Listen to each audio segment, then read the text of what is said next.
My wife's laugh cut me open. At the baby shower, as her mother mocked me, Maya's giggle rang out, her hand on her belly, and I felt our world crack, a dark abyss yawning beneath. I'm Marcus, an IT guy who spends too much time staring at screens, try to untangle code and keep systems running. 4 years ago, I met Maya through a friend's game night. She was different then, warm in a way that felt like sunlight after a long winter. Her smile wasn't just pretty. It was kind, or so I thought, a stark contrast to her mother's icy judgment. We fell hard, married 2 years later, and when we found out about our daughter, Sophia, I thought my heart might burst. I'd lie awake at night, imagining her tiny hands, her first laugh, the life we'd give her. It felt like we were unstoppable. We bought a house last year, a fixer-upper in a neighborhood with cracked sidewalks and old oak trees. The paint peels, the pipes groan, and the backyard's more weeds than grass, but it's ours. I've poured every spare hour into it, sanding floors, patching walls, making it a home. Each nail I hammer feels like a promise to Maya, to Sophia. Maya seemed to love it too, at first. She'd sit on the porch swing I hung, sketching ideas for curtains, humming softly. Those moments felt like enough. But Eleanor, Maya's mother, has always loomed over us. From the day we met, her eyes sized me up like I was a used car with a bad engine. My job? Oh, computers. Interesting. Our house. Quaint, I suppose. Always that pause, that smirk. She dropped Victor's name like a stone in still water, ripples spreading. Victor, Maya's ex, her mother's godson, with his gleaming life at Willow Creek Estates. A real man, she'd imply, who could give Maya the life she deserved. I bite my tongue because Maya would shrug it off. That's just Mom, she'd say, and I'd let it go, burying the sting. Lately, though, I've caught Maya changing. Last month, she stopped wearing the silver bracelet I gave her for our anniversary. Eleanor had called it simple, not in a kind way, and soon it sat untouched on her dresser. Another time, I overheard Eleanor at a family dinner, whispering about how I'd never afford private school for Sophia. Maya didn't defend me. She just looked away, stirring her coffee. Those moments pile up, small cuts that bleed slowly. I tell myself I'm overthinking, that Maya's just tired, pregnant, hormonal. But at night, when she's asleep and I'm staring at the ceiling, the unease grows. Eleanor's voice is in her ear, and I'm starting to wonder how much of my wife is still mine. I keep working on the house, sanding, painting, fixing. It's all I know to do. But as the baby shower looms, that whisper of doubt feels louder, like a storm gathering just out of sight. I don't know what's coming, but I feel it, heavy and inevitable. The baby shower was my chance to prove something, though I barely admitted it to myself. I wanted our home to shine, to silence Eleanor's sneers, and show Maya we were enough. I spent days preparing, scrubbing every corner of our creaky house until my hands ached. I repainted the living room a soft gray Maya once said she loved, fixed the loose porch railing, even strung fairy lights across the backyard to make it feel less barren. Each task felt like defiance, a way to anchor us against the doubts creeping in. Maya nodded along, offering small smiles, but her eyes seemed distant, like she was already somewhere else. The morning of the shower, I woke early, nerves buzzing. Guests would arrive soon, and I wanted everything perfect. I set up borrowed folding tables, draped them with white cloths, and arranged the cupcakes Maya's cousin baked. The air was thick with summer heat, our old AC wheezing in protest. I was wiping sweat from my brow when Eleanor swept in an hour early, her heels clicking like a metronome. She brought 2 church friends, their eyes darting over our chipped baseboards and uneven floors. Eleanor's smile was tight, her gaze sharp as she surveyed the house. She suggested we should have rented a hall, her voice loud enough to carry. I forced a nod, focusing on the tablecloths, but her words landed like pebbles in my gut. As more guests trickled in, I kept busy, refilling lemonade and adjusting chairs. Then it happened. Eleanor cornered me near the dining room, her perfume sharp, her friends hovering like vultures. She spoke loudly, her voice slicing through the chatter. My daughter deserves better than this, Marcus. This house, this life, it's beneath her. A real man would give her Willow Creek Estates, like Victor. His new place has a pool, a nursery fit for a princess. I froze, my hands gripping a chair. The room seemed to tilt, every eye turning toward us. I glanced at Maya across the room, surrounded by her sister Chloe and a few friends, expecting her to intervene, to defend us. Instead, she giggled a soft, careless sound, her hand rubbing her belly where Sophia grew. That laugh wasn't just a sound. It was a betrayal, a crack splitting my heart clean through. My face burned, a flush crawling up my neck. My fists clenched, nails biting into my palms, but I couldn't move. Not here, not now, with Maya's laughter echoing and 20 women watching. I wanted to scream, to demand why she'd let this happen, but the words choked me. Instead, I muttered an excuse about needing more ice and retreated to the kitchen, my pulse hammering. The rest of the day blurred. Eleanor kept at it, her voice floating through the house, praising Victor's success, questioning our nursery size. I stayed busy, stacking plates, avoiding eyes, but each comment landed like a blow. Only Chloe's glance caught me, her eyes heavy with something like pity. It didn't help. It only made me feel smaller, alone in my own home, surrounded by people who saw me as less. The baby shower left a wound that wouldn't close. Maya's giggle haunted me, replaying in the quiet moments when I tried to sleep. That night, after the last guest left, I sat her down on our sagging couch, the air heavy between us. I needed answers. I described Eleanor's words, how they cut, and asked why she laughed, why she didn't stand up for me. Maya sighed, her eyes flicking away. She called me oversensitive, said her mom was just being herself, that I was making a mountain out of nothing. Her words echoed Eleanor's too closely, complaints about our tight budget, the house's endless repairs. It wasn't her voice I heard. It was her mother's, slipping through her lips like a ventriloquist trick.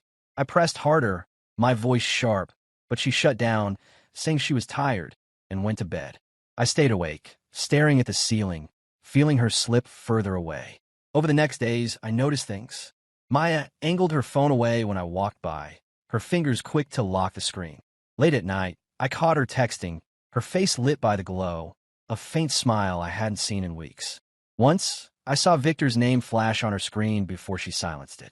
She spent hours browsing websites, not baby clothes or cribs, but real estate listings, glossy homes far beyond our means. My stomach twisted, but I held back, hoping I was wrong. Then came the lie.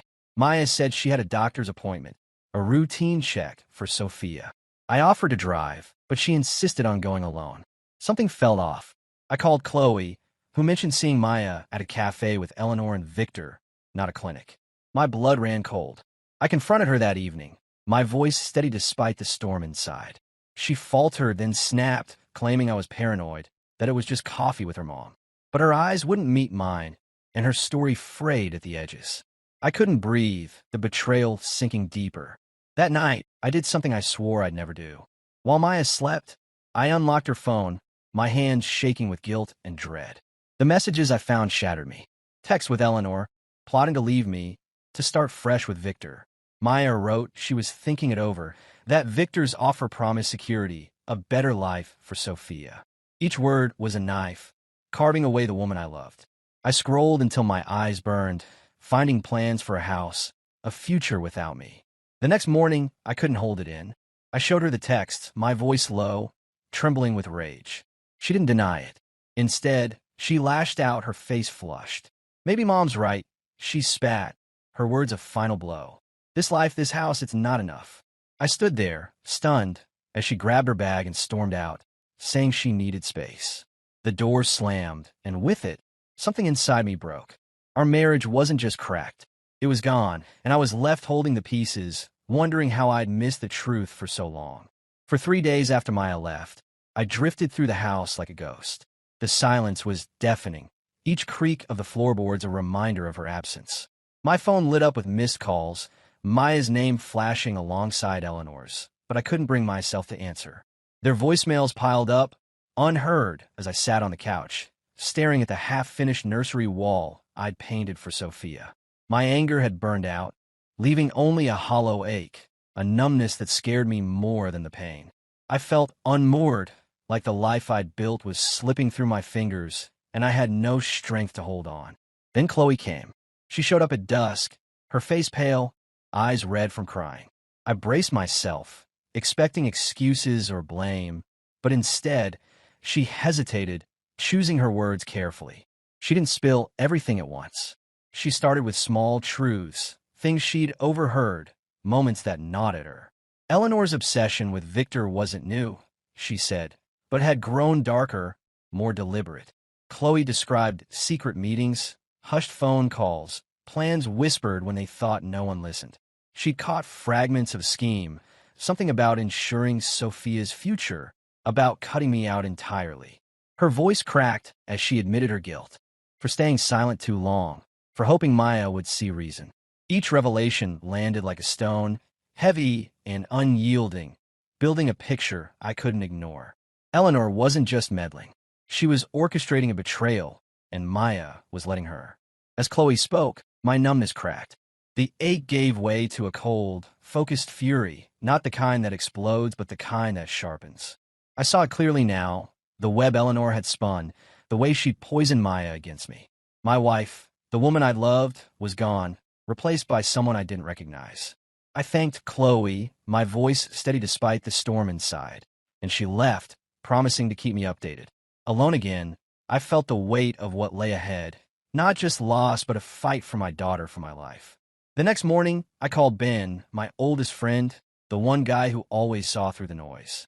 He came over, coffee in hand, and listened as I poured out the mess, the texts, Chloe's warnings, all of it. He didn't sugarcoat it. He told me to stop drowning in hurt and start building a case. Gather proof, he said, every scrap of evidence, because feelings wouldn't win this war.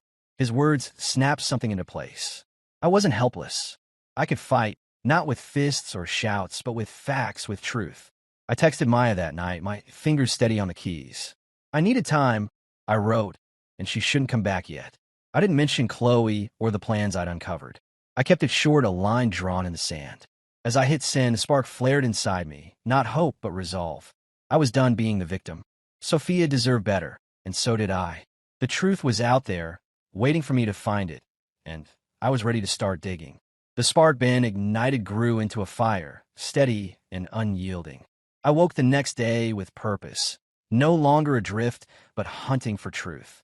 I started with our finances, pulling up bank statements on my laptop, eyes scanning for anything out of place. It didn't take long. Over months, small sums had vanished from our joint account, transfers to Maya's personal one, totaling $4,500. I found receipts too, charges for a necklace I'd never seen, dinners I hadn't eaten, all linked to Victor's name. Each discovery tightened my jaw. A map of deceit laid bare, in numbers and dates. I printed everything, stacking the pages like armor. Next, I dug into Maya's email, using a shared account she'd forgotten to lock. There, buried in folders, were messages about divorce lawyers, custody laws, and glossy brochures for homes in Willow Creek Estates. One email to a realtor mentioned Sophia's future, as if I had no part in it. On social media, I stumbled across Eleanor's comments, subtle jabs about unreliable husbands, liked by strangers I'd never met. The pieces fit too neatly, a puzzle of abandonment I hadn't wanted to see. Then came the rumor. Mrs. Davies, our elderly neighbor, stopped by with a loaf of banana bread, her eyes soft with concern. She'd heard whispers at her book club, she said, stories Eleanor spread, claiming I'd been cruel, that Maya fled for her safety. The word abusive hung in the air, a lie so vile it stole my breath. I thanked Mrs. Davies, my voice tight, but inside, rage surged, a tidal wave breaking through my calm. Eleanor wasn't just tearing me from Maya. She was painting me as a monster to anyone who'd listen. That moment crystallized my resolve. She wouldn't win. I make sure of it. I turned my focus to Eleanor's charity work, a hunch born from those lavish purchases.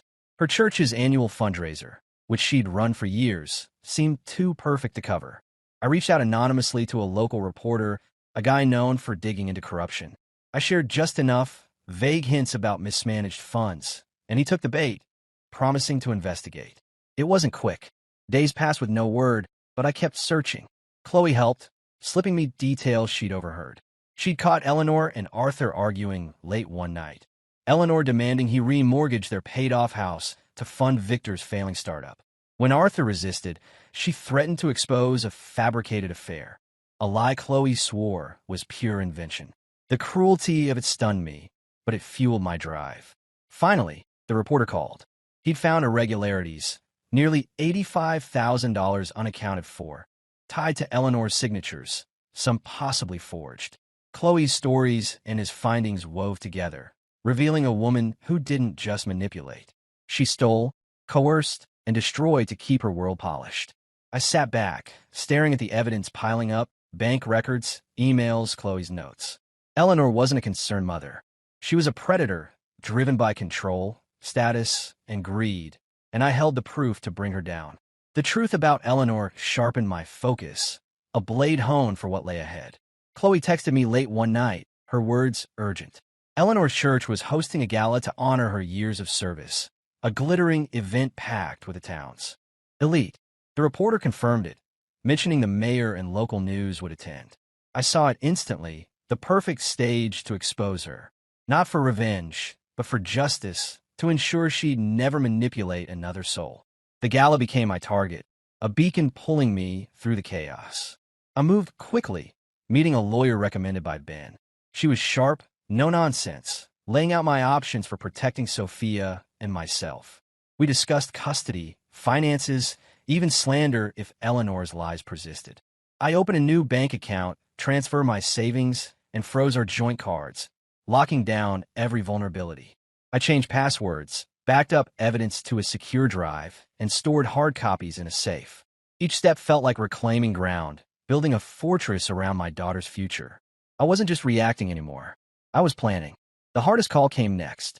I dialed Maya, my heart heavy but resolute. I told her I wanted a paternity test for Sophia.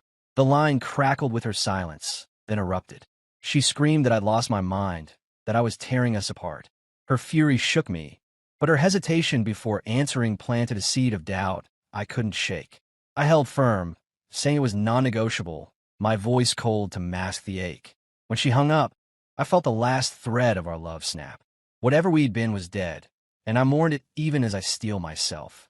Chloe proved invaluable again. She'd slipped her phone into her purse during a family dinner, recording Eleanor and Victor. The audio was chilling, their voices calm as they plotted to use child services against me, to hire lawyers who'd paint me as unfit.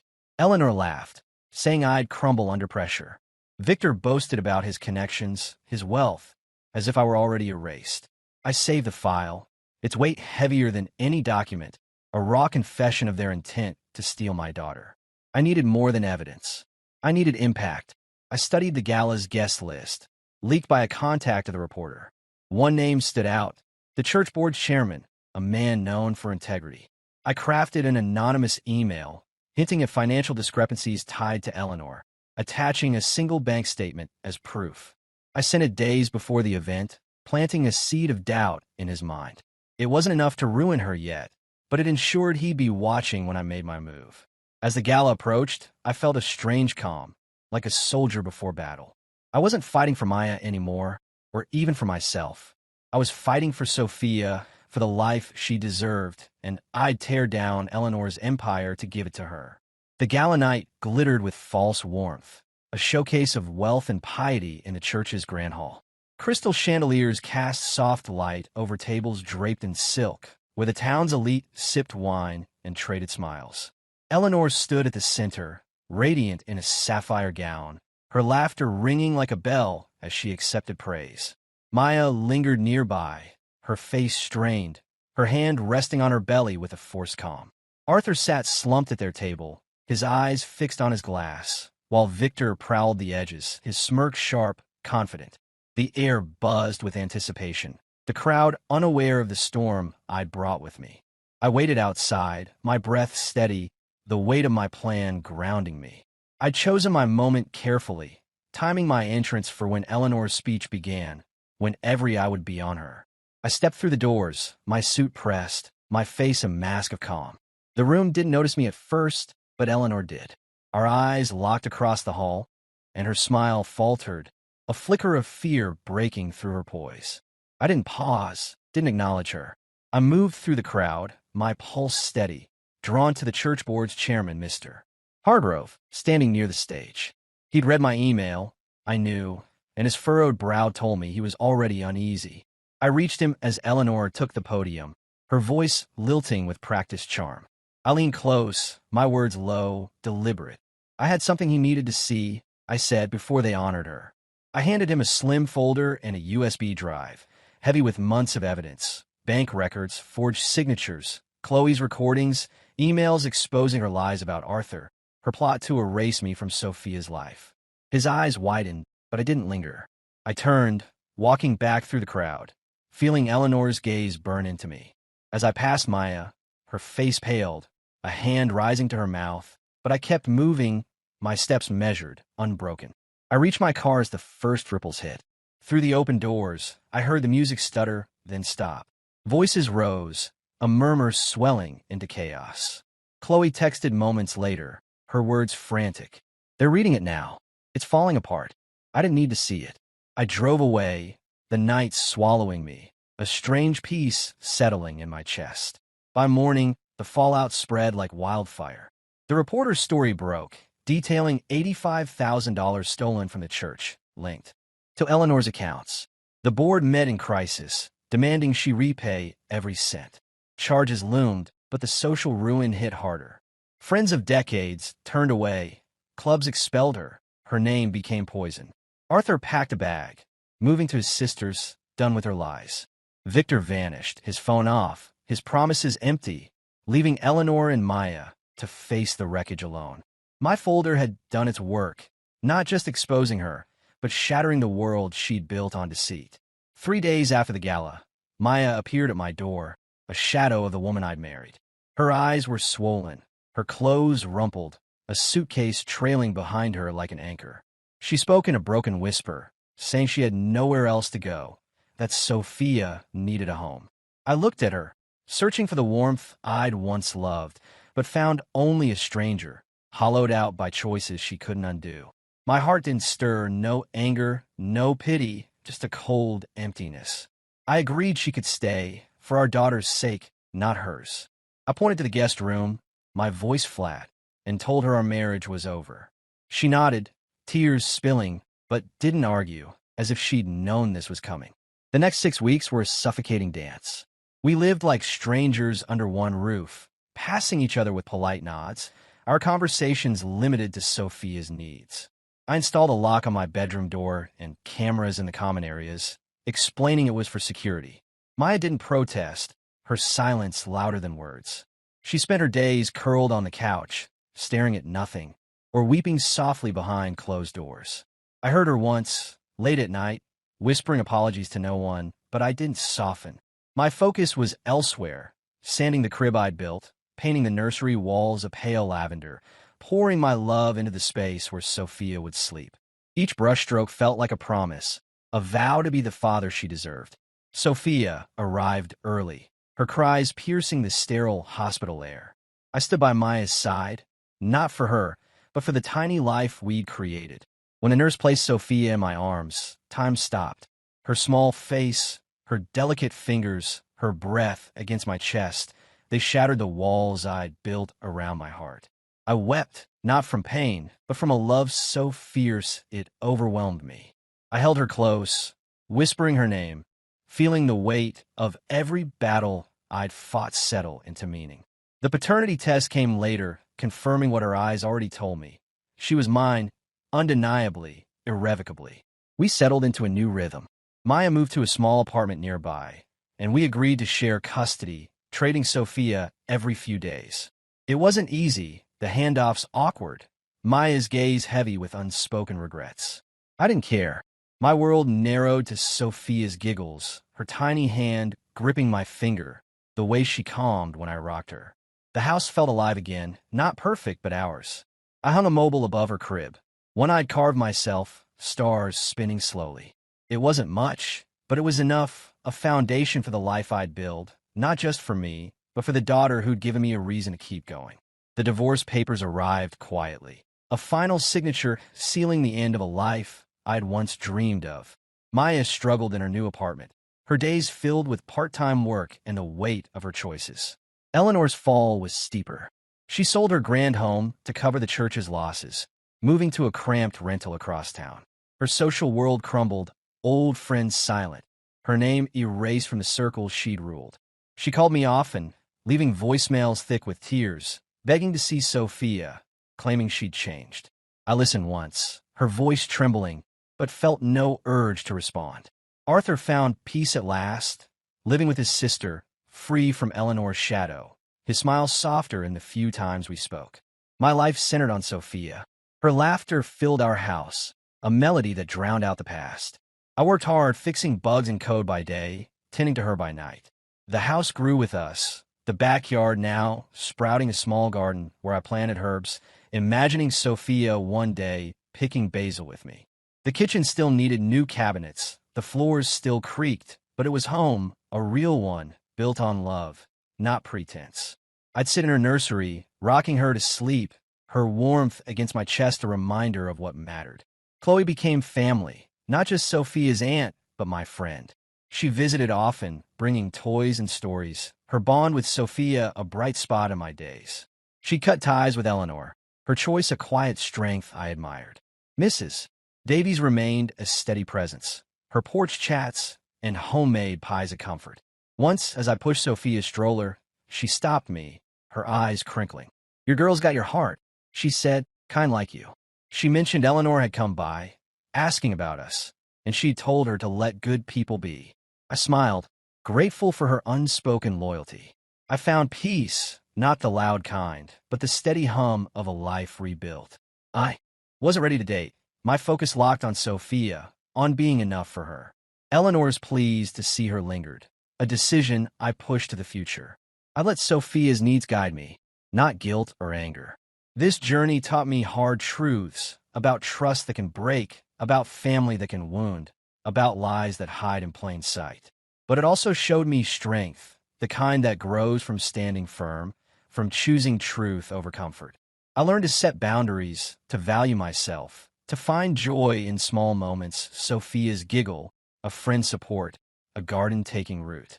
Most of all, I learned love, the fierce, unyielding kind a father feels, and the quiet happiness of knowing this house, flaws and all, was the truest home I could give.